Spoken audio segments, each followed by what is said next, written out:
You know, after the stream last week, I was sitting here and I was looking at the charts and I was like, I hate this. I hate this channel. I hate it because it looks wrong, right? Like, you know, I usually will go off of line charts for crypto, at least on like 4 hours or maybe even up to dailies. And this is a weekly. So I drew this last week, but I didn't really ever like talk about it. And I want to talk about how unique something is really quick, and then we'll get into what it means. So 1, 2, 3, 4 on a line that holds on something like Bitcoin. This is the index, no less, too. Okay, so like that doesn't happen often, and this shit drives me crazy down here when there's just a big wick that's never challenged. It drives me crazy. And so when you draw, like, that's how you draw a channel, guys. Okay, I'm sure you all know that. I hope you all know that. You essentially, you know, if you can get two places, like a pivot movement, you draw those lines, connect it, clone it to the other side. That's how you draw a channel. It's very, very fucking TA 101. All right. And the more touches there are, the more obvious it is that that area is being respected. Okay. So it's like, as with anything, technical analysis or just life in general, you have to assign weighting or significance based on the amount of information that you have, right? And so for this to be a 5-touch top, or 4, fine, we'll call it 4, a 4-touch top on a weekly chart, guys. This is going back, the first week of this would have been fucking January 16th. That means this is significant, and at any point in the future, until this is resolved, broken up, whatever, it's going to be the line.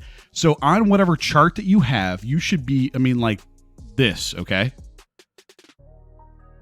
Whatever it is you got to do, so you know that this is not bullshit, because this will not just be one of those things that this runs up to again, and is not, and just like easily slices through like butter, okay? I just want to make that clear.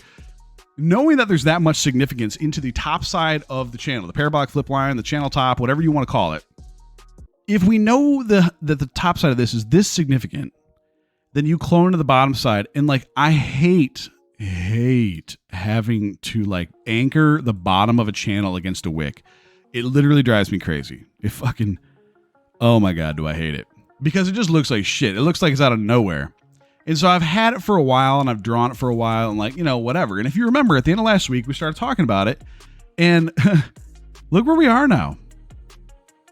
So the last 2 weeks, it's literally just been like playing around in this zone where it's respecting the area. It's respecting the area. Like, there's no reason for this to be holding. You go to a daily chart, and so this area, there's no reason for us to be sitting here, okay? Okay, you can read me fine. There's no reason for us to be sitting here. Like, these are in wicks, and we're just kind of like slowly grinding sideways. We're slowly grinding sideways right into this decision point. Like, right into the decision point. That should accelerate if that's truly the break, right? Well, a lot of people, particularly in crypto, particularly for this type of issue, meaning trading instrument, that acceleration typically won't happen until the end of the week. So the end or the close of the bar. So are we going to close underneath or not? So this is very simple for me on Bitcoin right now. Everything we talked about on Monday is still 100% valid.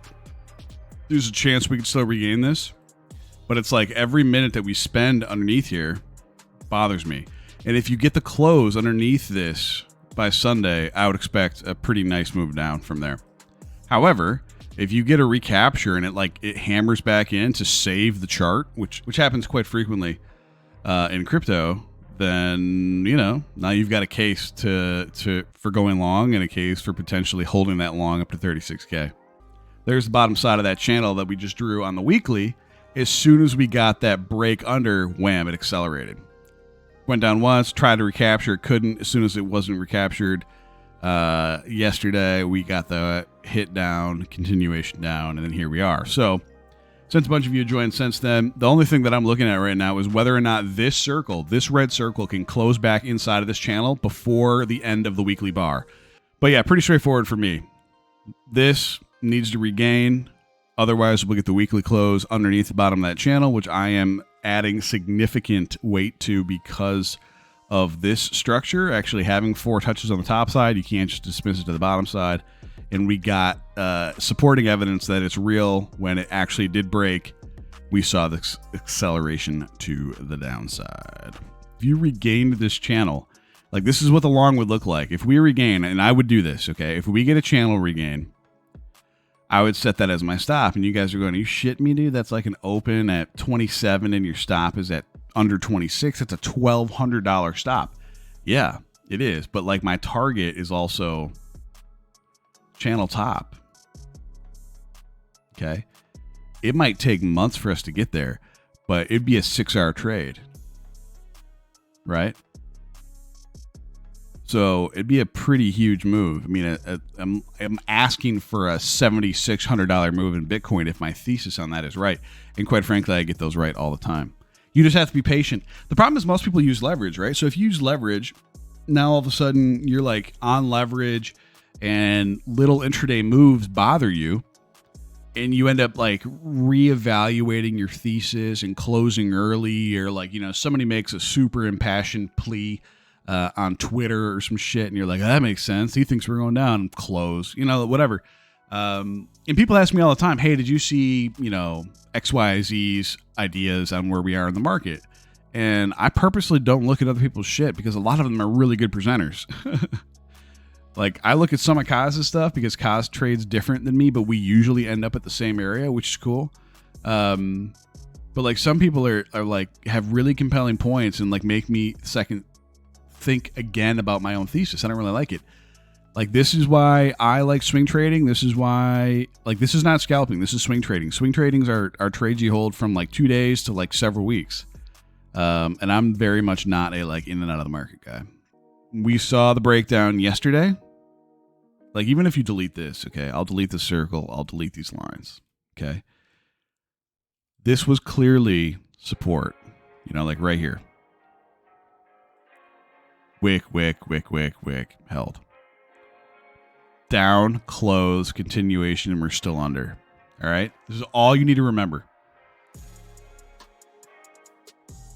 Can you regain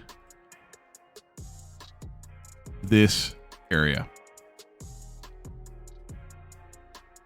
If you can regain back into the level, number go up by Sunday. So I guess that would actually be 1 day further. But yeah, it'd be right about there. And if it doesn't, I expect you'll see us in this sub 25.2 area next week sometime.